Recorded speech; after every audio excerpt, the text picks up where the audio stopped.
परमेश्वर हमें उन लोगों से अक्सर क्यों जुदा कर देते हैं, क्यों अलग कर देते हैं जिनसे कि हम अत्यंत प्रेम करते हैं। ऐसा इसलिए होता है क्योंकि परमेश्वर नहीं चाहता कि आप उससे अधिक किसी दूसरे से प्रेम रखो। जी हाँ, ये सत्य है कि परमेश्वर को भी जेलस फील होता है, उसको भी ईर्ष्या होती है जब आप उससे अधिक किसी और को चाहने लगते हो, क्योंकि परमेश्वर भी हमसे अत्यंत प्रेम करते हैं, अर्थात कि वह सबसे अधिक अपने पुत्र से भी अधिक हमसे प्रेम करते हैं। इसीलिए सिर्फ और सिर्फ हमारे लिए, ताकि हम जीवन पाए, ताकि हमारे पाप क्षमा हो, इसी लिए उन्होंने अपने पुत्र को हमारे लिए बलिदान कर दिया, ताकि हम मुक्ति पाए, ताकि हम अनंत जीवन पाए।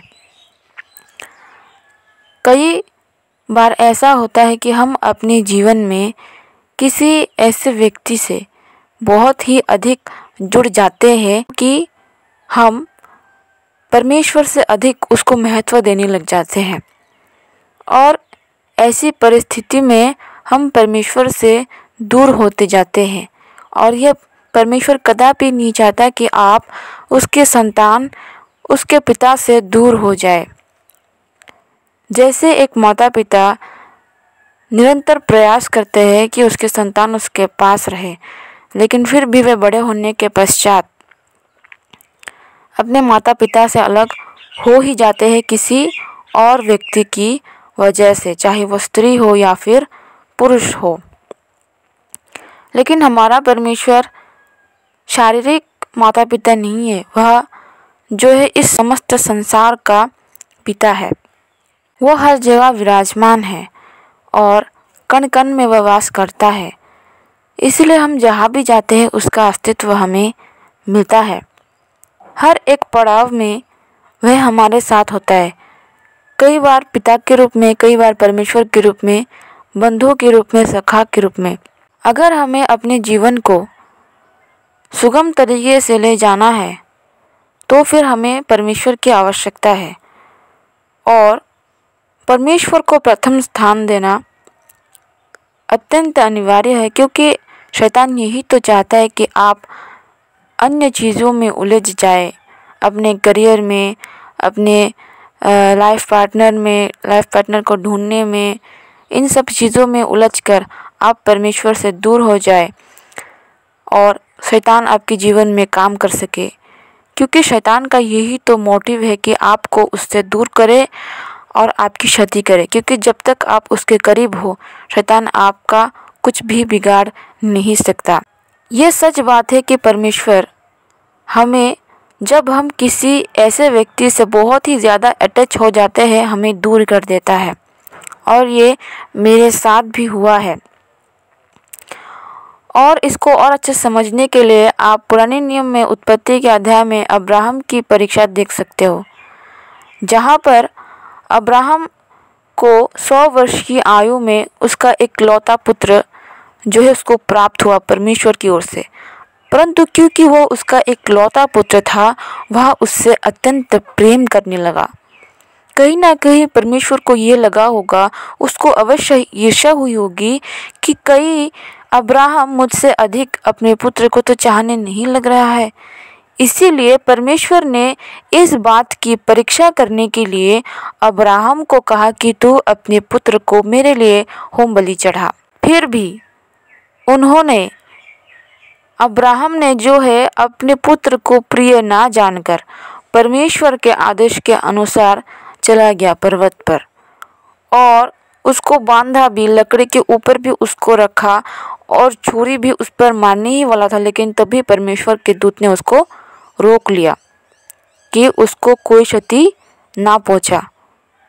क्योंकि हम जानते हैं कि परमेश्वर हम सभी से अत्यंत प्रेम करता है और हम सब उसके संतान हैं, तो भला वह कैसे किसी भी प्राणी को, किसी भी मनुष्य को जो उसके संतान है, हानि पहुंचा सकता था। और ये बात अब्राहम भली भांति जानता था। वह विश्वास से जो है डगमगाया नहीं, वह अड़िग रहा।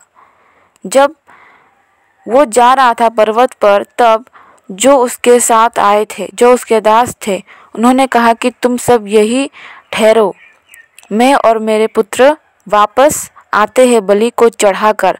उसके मन में ये विश्वास था कि वह अवश्य ही आएगा उसके पुत्र को संग लेकर। उसके मन में ये विश्वास था कि उसने अगर मुझे मेरे बुढ़ापे के काल में इस संतान को मुझे दिया है, मुझे, तो फिर वह और अधिक क्यों न दे सकेगा।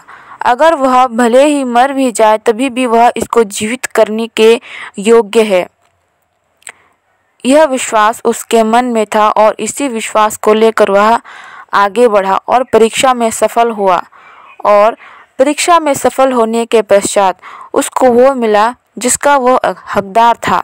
इसी प्रकार परमेश्वर भी हमारी परीक्षा करता है, लेकिन बाइबल कहती है वह परीक्षा भी हमारे सहने योग्य ही करता है। परीक्षा से निकास करता है ताकि हम सह सके, ताकि हम उत्तीर्ण हो सके उस परीक्षा में। और जब हम परीक्षा में उत्तीर्ण हो जाते हैं, हमसे अधिक प्रसन्न हमारे पिता परमेश्वर होते हैं, क्योंकि हम उसके संतान जो है उत्तीर्ण हो चुके हैं। ये बहुत ही आश्चर्य लगेगा आपको कि परमेश्वर भी जलता है।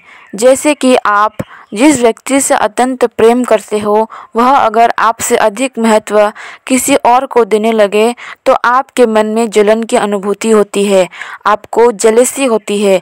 ठीक उसी प्रकार परमेश्वर भी हमसे अत्यंत प्रेम करता है और इसीलिए कई बार अगर हम उससे अधिक महत्व किसी और को दे देते हैं, प्रथम स्थान उसको ना देकर किसी और को देते हैं, तब उसके मन में भी जेलसी उत्पन्न होती है, उसको भी ईर्ष्या होती है, उसको भी बुरा लगता है। इससे आप समझ सकते हो कि वह हम सब से कितना प्रेम करता है, उसका प्रेम हमारे प्रति कितना गहरा है। और इसीलिए परमेश्वर ने अपने स्वरूप और अपनी समानता में हमको बनाया और हमें जो है उसकी संतान कहा। उसके जो जीवन का श्वास है हम में फूका। हम और परमेश्वर जो है आत्मा से जुड़े हुए हैं और कोई भी शारीरिक वस्तु जो है हमें परमेश्वर से दूर करती है। इसीलिए चाहिए कि हर एक व्यक्ति परमेश्वर से मन से, बुद्धि से, शक्ति से, अपने संपूर्ण आत्मा से जुड़े रहे। इसलिए बाइबल कहती है कि तुम अपने संपूर्ण प्राण, अपने संपूर्ण मन, अपने संपूर्ण शक्ति, अपने संपूर्ण ज्ञान, अपने संपूर्ण बुद्धि से परमेश्वर से प्रेम रखो, क्योंकि हमारा पिता भी हमसे प्रेम रखता है। इससे पहले कि हम उसके प्रेम को समझ पाते, उसने जो है अपना प्रेम हम पर प्रकट किया। इससे पहले कि हम उससे प्रेम करते, उसने हमसे प्रेम किया और हमें अपने पुत्र से भी अधिक चाहा। हमारा पिता परमेश्वर जो है पाप से अत्यंत घृणा करता है। तत्पश्चात भी हम पाप में लिप्त होने के पश्चात भी, हम पाप में पड़े रहने के पश्चात भी, हम अत्यधिक पापी होने के पश्चात भी वह हमसे प्रेम करता रहा। भले ही हम जब पाप करते हैं उसको पीड़ा होती होगी, उसको दुख होता होगा, फिर भी वह हमसे प्रेम करता रहा, हमें चाहता रहा, हमारे बारे में सोचता रहा कि कब कैसे हमें अपने पापों से जो है छुड़ा सके। इसी कारण से उसने अपने प्रिय पवित्र पुत्र को हमारे लिए बलिदान कर दिया। इसीलिए चाहिए कि हम मनुष्य जो परमेश्वर की संतान है, अपने पिता की भावनाओं को समझे, अपने पिता के प्रेम को समझे और उससे आत्मिक तरीके से जुड़े, उससे अपने संपूर्ण मन से जुड़े और उसके संग सदा आनंदित रहे।